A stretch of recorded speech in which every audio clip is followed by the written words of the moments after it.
Welcome back, episode 137. Is that right, Matt? Man, why you always ask me that? Like I'm gonna know. Did you listen to the show? Maybe it's 136, but we're gonna go with 137, I and think it's we can 7. Yeah. figure all that out later because I popped a little doozy in last night or night before last. So I'm Mike, and I am joined today with Matt What's up?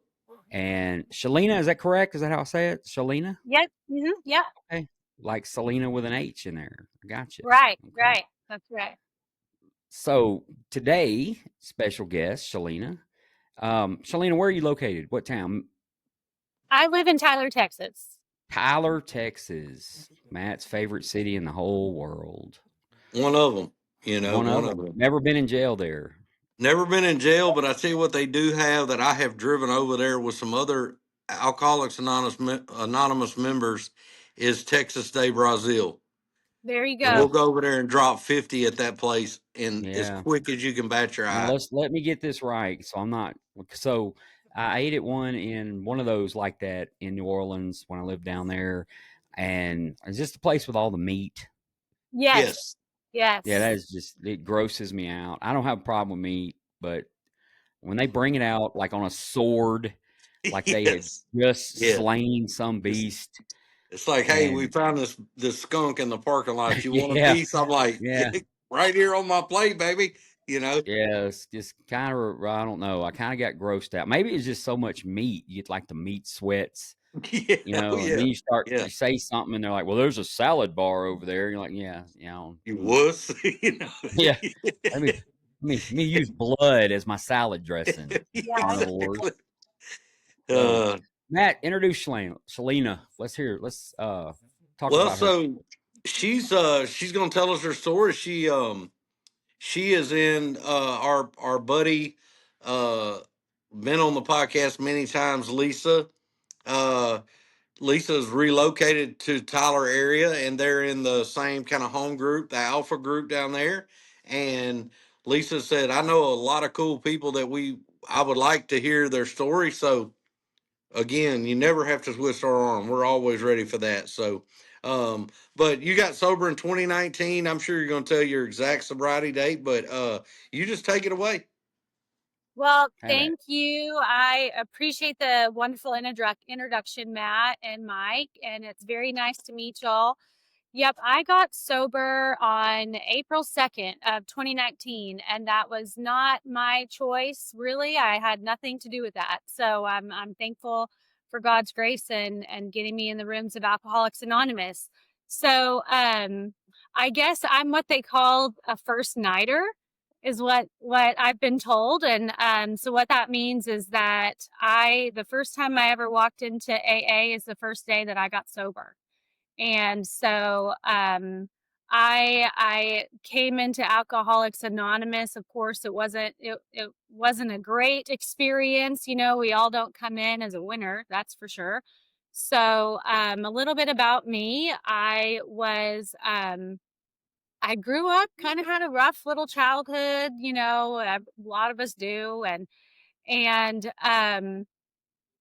me and my sister, actually, we were born from some drug addicts and alcoholics alike, and we got left at daycare whenever I was 11 months old and she was 4 years old. And so, bounced around a little bit. My grandma took us in, took care of us for a little bit, said she can't take us anymore. We're too much. And so my dad's sister took us in and raised us as her own, along with her 2 boys. And so we were kind of always brushed to the side a little bit, always, we were just too much. We were always too much. And so I think from a very early age, we were told that we were too much. So, I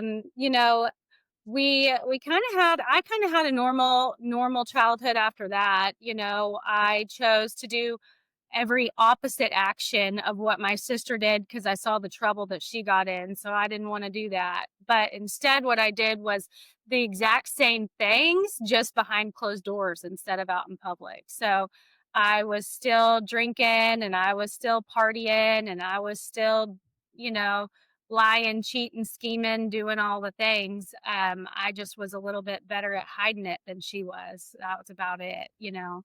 So, I actually got to do a lot of great things in high school. I got to be a cheerleader. I got to, have a cool gymnastics career and get to work at a gymnastics place. And that was about the time when I learned about alcohol and how it can just take away a lot of my troubles.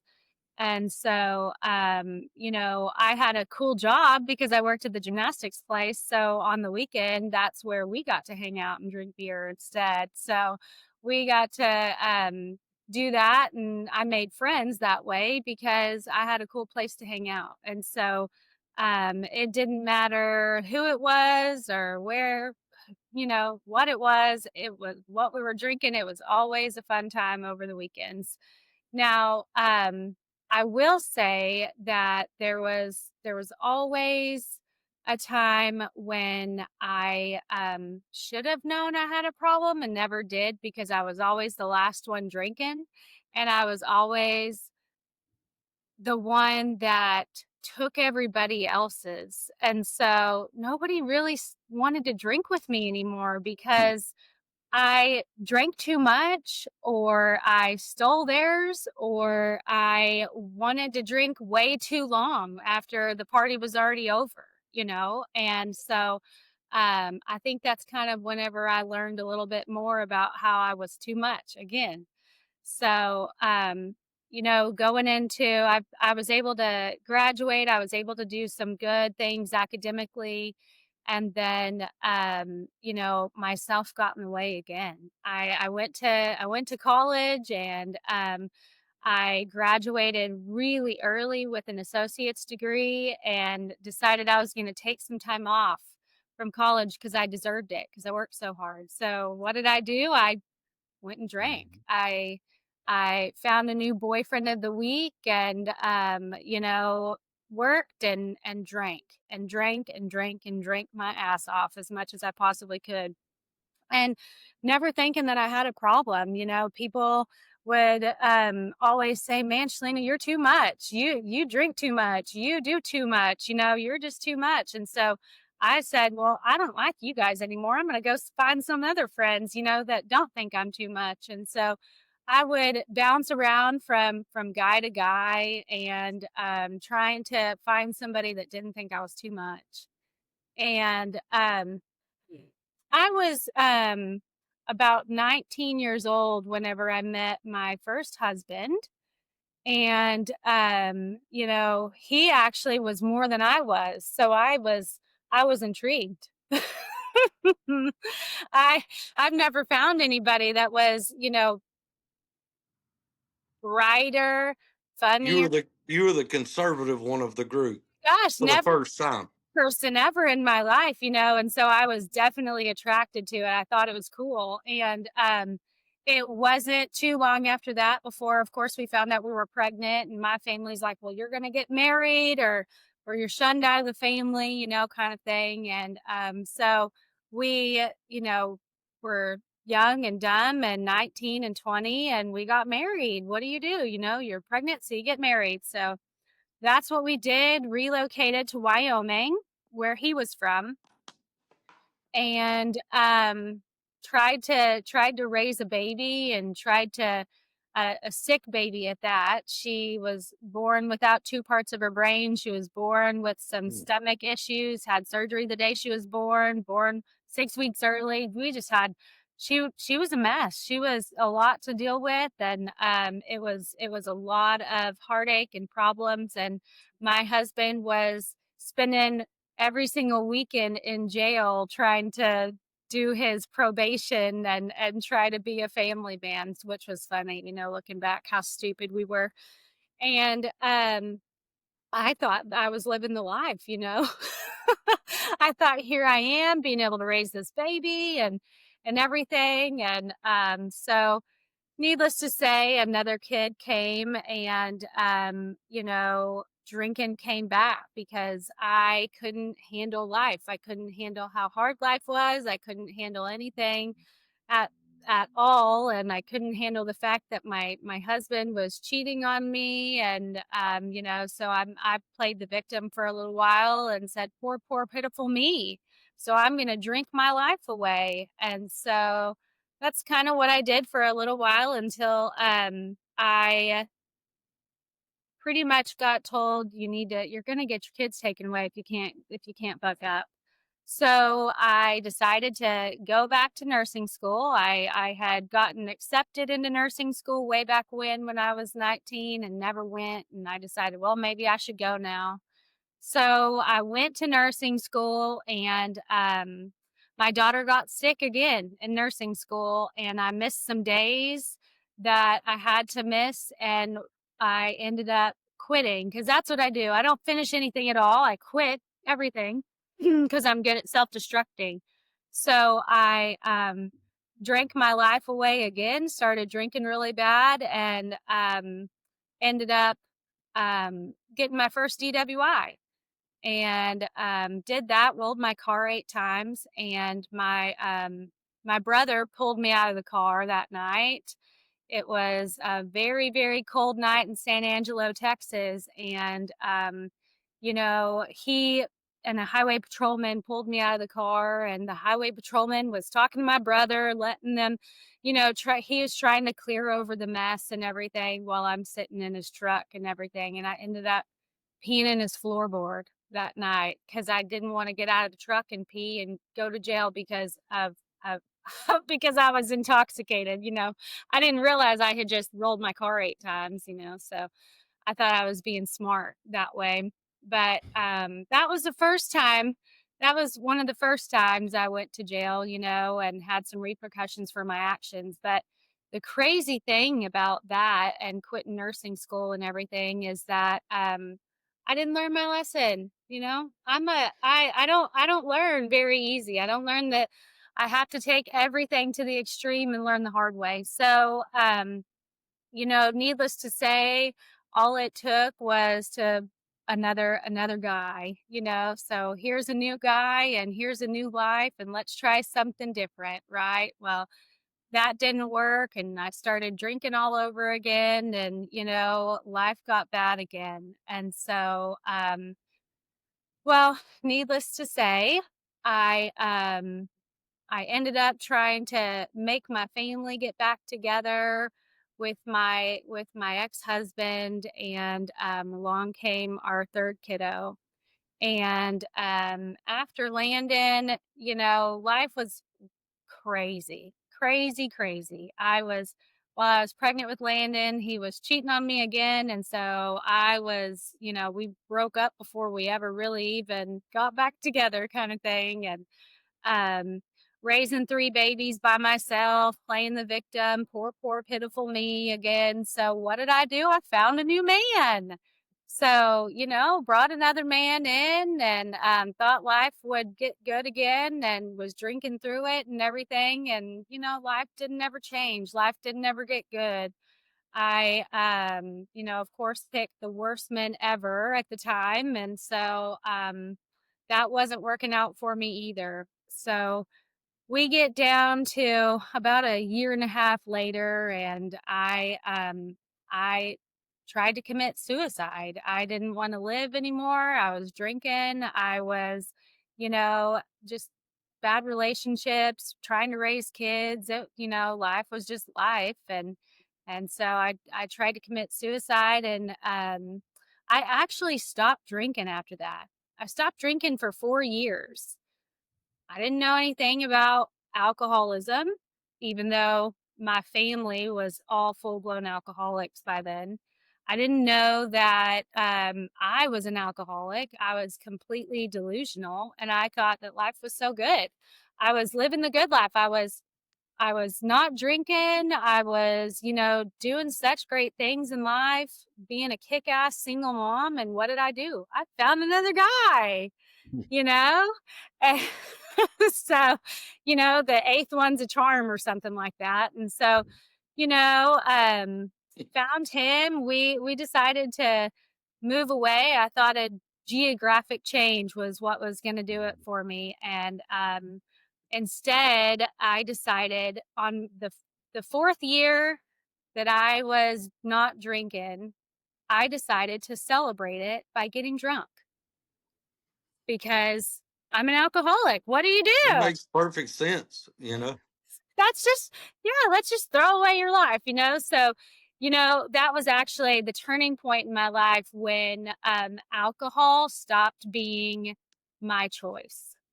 And I actually crossed a line that I could never, ever get back from ever again. And drinking, I was getting up every day, going to work, and praying that I wasn't going to drink today.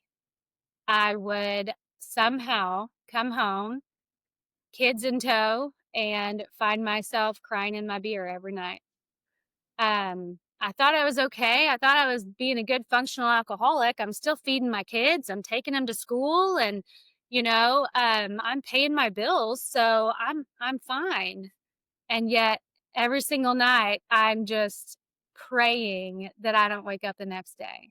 Every single night, I'm just begging God to just take me out of this misery. I can't do this shit anymore.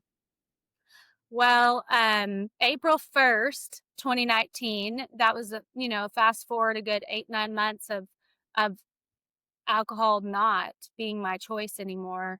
I took my kids to school and I came home. I called in sick to work that day. It was a Monday. And I decided to start drinking first thing in the morning. I decided I didn't want to live anymore, and I drank all day long. And I made sure my kids were safe and that they were with my boyfriend at the time. And I told him I was going to go to the store to go get more beer, shit-faced drunk already.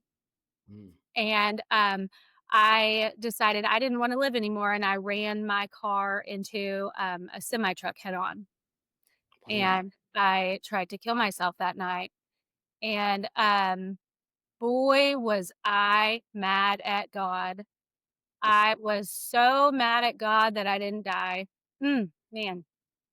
And then I was mad at God because then I had all these repercussions for my actions, because here's the cop and everything, and I'm not dead, and he's got me arrested, and now I've got to go to jail, So that was the turning point in my life that I went to jail that night. I will never forget the fear in the semi truck driver's voice. Man, she just ran into me. It's like she did it on purpose. Why would anybody do that? That's what he said, and I've never forgot those words. I got out of jail the next morning, and we went straight to the lawyer, talked to a lawyer, and he said, "You need to go to AA. You need to go to AA. You need to start getting a paper signed. You're not going to get out of this if you don't." Thankfully, somehow God took care of everything prior to, and on my first DWI, it kind of just came out in the wash, and I got most of all of that dismissed. I don't know how, but nothing was on my record. And so he said, "You'll be fine. Just go to AA. You'll get it off your record. It'll be fine. Just go to AA." And that night, April 2nd, 2019, I went to my first AA meeting in Pinedale, Wyoming. This town is 2,000 people. Okay. Now It is a the whole small, state's like 2,000 people. yeah, right. They have 400,000 people, right, in the whole entire state. So that small, tiny town of 2,000 people, I walk into my very first AA meeting and there's like 50 fucking people there. And that's a lot of people. And Yeah. I am just so entirely scared. And this lady opened the door for me when I walked in, and she's welcoming me, and I'm so glad that you're here and everything. And I am so scared. There's all these women that are just, they swarm you whenever you come in and everything. And I can remember just being so deathly afraid that first meeting. So what I did was I just stared at that lady that opened the door for me. I stared at her kind eyes because I didn't know what else to do. And at the end of the meeting, she said, "Honey, you're not going to remember anything, but just remember to keep coming back." And I came back because I didn't have a choice, right? I'm scared and I'm going to go to jail some more, and I don't want to do that. And life is not good. But I can tell you that I left that meeting with some glimmer of something. I don't know what it was. Then I didn't know what it was. But that was God doing for me what I couldn't do for myself. I came back the next day and she was there again. That same lady with the kind eyes. And this time there's only like 10 people there. So I could handle it. It was a lot better. Come to find out, it was some birthday night, big celebration that they had had. And really, that lady had nothing to do with caring about me. She was the greeter. That was her job. Well, that lady actually turned into my sponsor, and she's still my sponsor to this day. And I'm telling you, between her and God, she saved my life. And so I kept going to those meetings. And it was not very long after I stopped needing to go and having to go to wanting to go. Um, when I started working through the big book and realizing that there was an answer as to why I was the way that I was, it was this different sort of hope of life of, wow, I'm not this terrible person. I just never knew how to handle life before. So, working through the steps was really not hard for me. The hardest part was understanding the God situation. And that was because I was so mad at God coming in there that I was still alive. I didn't want to live. How can he do this to me? So I had to work that out. But the cool thing about that was my sponsor said, you don't have to work it out now. The great thing is that you can let the group be your higher power until you figure it out. So I actually leaned on the group for a while, seeing their hope, their smiles, their sobriety, the lives that they were living. That was my higher power, was if they can do this, I've got some sort of hope and I should be able to do this too. She walked me through step by step, clear-cut directions, and she told me exactly what I needed to do. And when we got to step 4, I was ready. I didn't care. I was all in by that point. I was ready to go. Here's all my shit, fix thee, right? I needed it. I needed all of it, you know, and so we worked through step 4 together. We worked through step 5 together. And you know, the great thing was that she was such an organized old school AA that she didn't care about how I felt. She just cared about me getting sober. When it got to be time to make amends, um, she had me work through some amends in a different way that that of course I had never seen. I thought that I just needed to go tell everybody I was sorry, and she goes, "You better shut up. We ain't doing that. That's not how we're doing it." And she had me break these out into categories of who I'm ready to see, who I can say, you know, make my amends to right away if I were to see them on the street now. Let's make those first. Let's do those first. The ones that you're like, I see them and you're going to be like, I'm not quite sure if I can do that. We'll put those in a different category. And then there's those other ones, you know, those real hard ones that you're just not ever thinking that you can ever do. Those are going to go into another category. And we worked through those just like that. And the great thing was whenever we got through the first 2 categories and those ones that were I'll never do, she said, you know, the book says as. We continued to go as. It didn't say after we do all the things, it says as. You know, she just always seemed to find those small words that mattered the most to get me through to the next step. you know? And by that time, I did have a relationship with God, and I could pray to Him for the courage to be able to have the heart to make those amends to those people that I needed to. I kept working through the steps, and it was time for me to help somebody else. You know, I didn't realize that by that time, my life would change dramatically. When I was 5 months sober, me and my three kids got hit by a semi truck. Wow. Hmm. We were going to feed our animals out in the country before swim practice because I was being the mom that I've always wanted to be and didn't know how. Well, a semi truck almost took the life of my kiddo, my daughter, and she suffered a traumatic brain injury, and it put us in the hospital for 2 months, and we didn't know if she was going to live or die. Well, through that time, I was able to stay sober because of God's grace and the fact that I had a relationship with God by that point in time.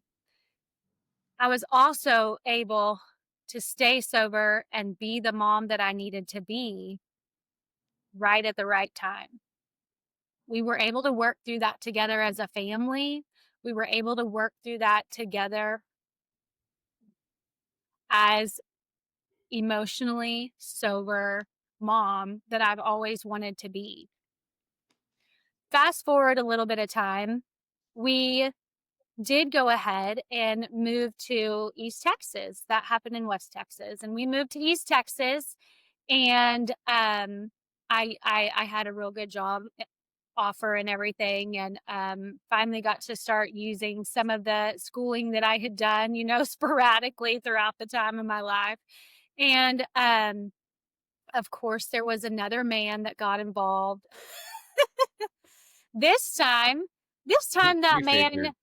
Right, we figured at some point in time. This time that man is actually, not an alcoholic and knows nothing about being an alcoholic because he's never been drunk in his life.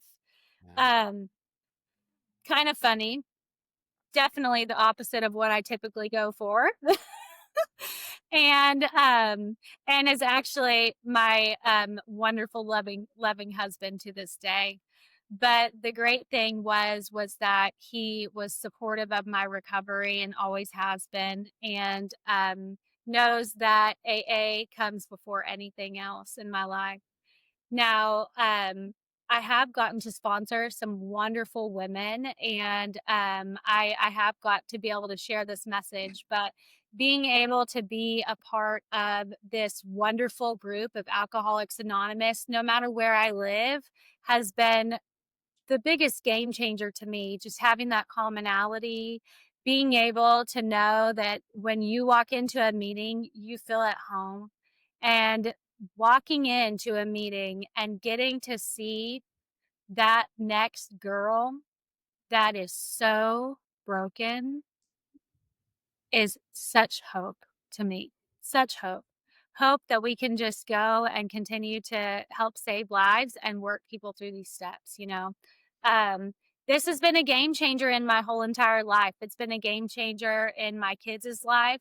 And I've really been able to take what I've learned inside of the rooms of AA and actually go and practice these principles in all my affairs. We were talking about this kitchen AA tonight, and what does your home life look like?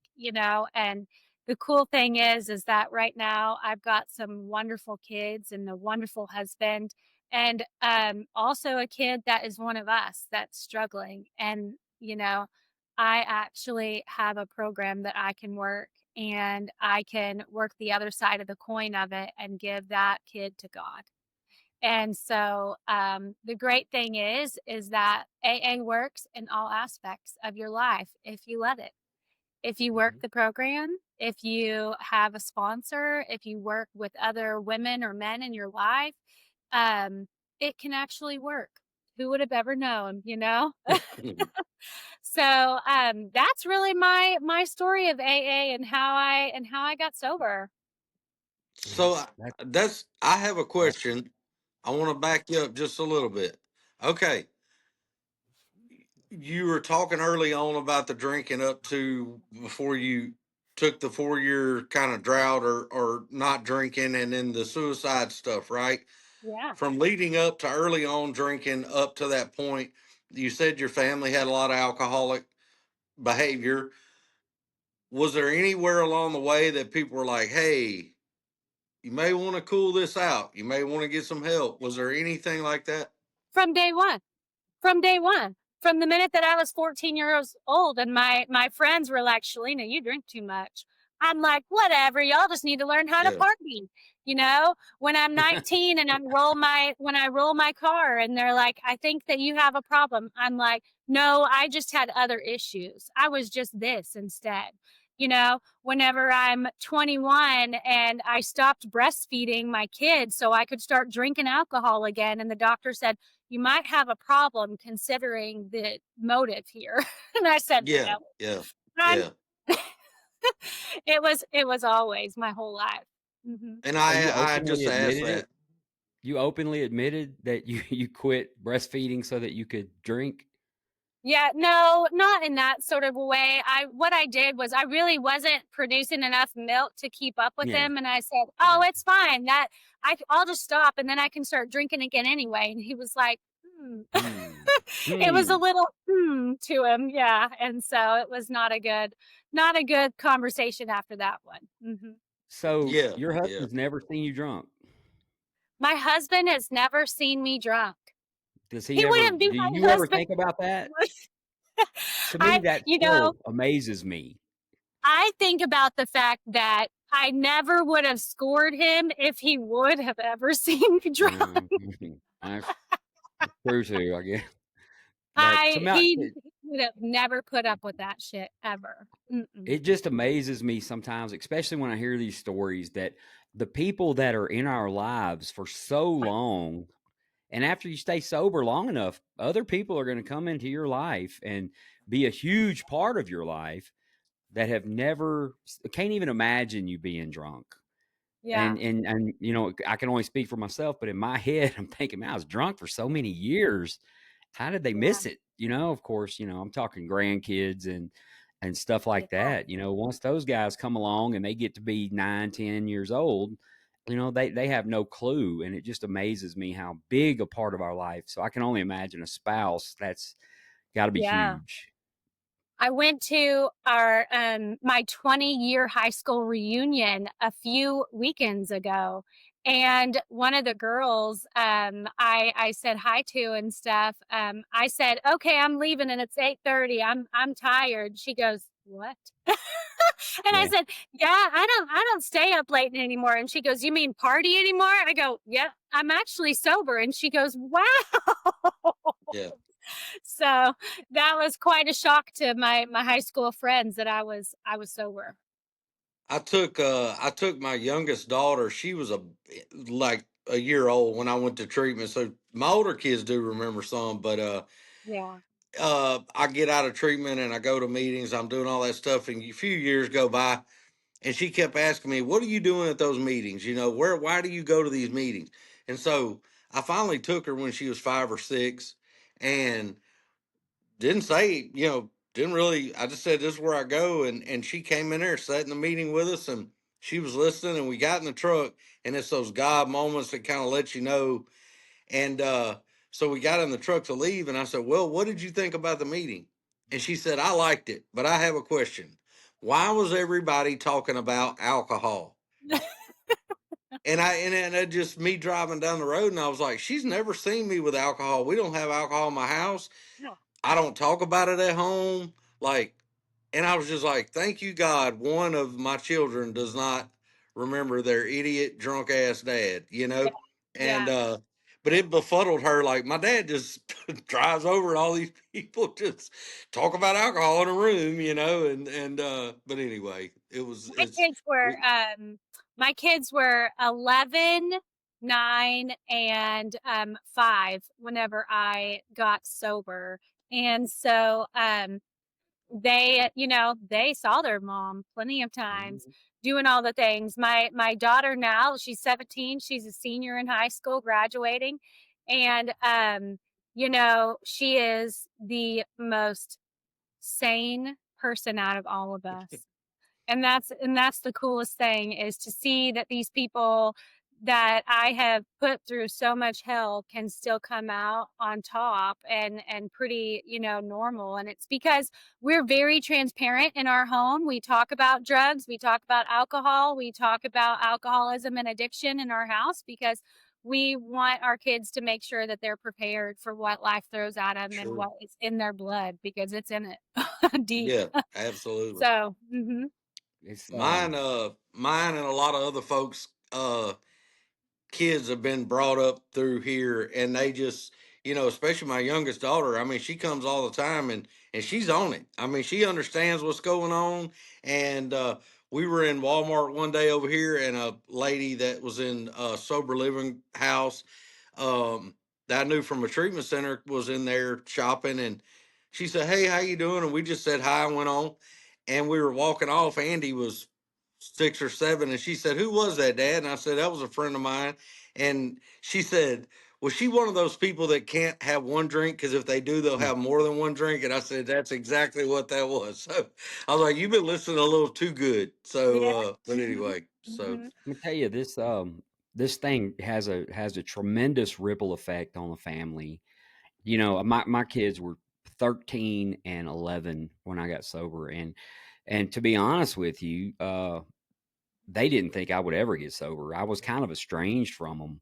And, each of my kids has two kids at this point. I mean, and one of them is, my oldest is pretty old, but, I never in a million years thought that the traditions and the concepts that I protected in the rooms of AA would actually be there for my family. And, I have a son who he's been sober now since 18 or 19, 2018, 2019. He's got a little bit of, he's got a, pretty good chunk of time.